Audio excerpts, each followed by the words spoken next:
A friend recently asked me, is it better to pay off debt or invest? Maybe you get an inheritance, or a tax refund, a bonus, or a pay raise, or maybe it's one of the 2 months out of the year that you get a third paycheck, and you're wondering about the best use of your money. Ultimately, the answer to the question of is it better to pay off debt or invest comes down to the nature of the debts and the nature of the investments. When you're thinking about timeframes of longer than just days and weeks, timeframes of months, years, or even decades, you need to think about the rate at which things like debts and investments are changing. First, consider the nature of all of your debts: credit card, student loans, personal loan, line of credit, mortgage, car loan, hopefully not a payday loan, and take note of their interest rates and rank them in order of highest interest rate first. We'll come back to this in a moment.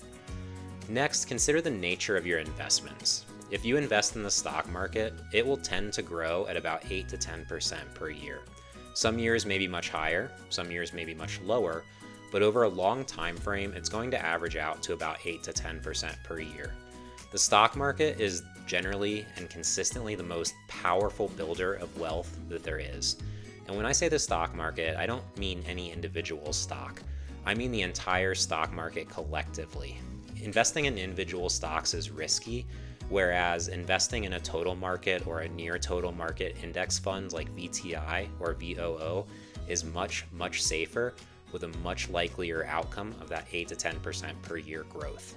If you have debts with interest rates higher than about 6 or 7%, it's probably best to pay those off in order of highest interest rate first before investing. There's no sense hoping to make about 8 to 10% in the market while losing a guaranteed 25% on a credit card.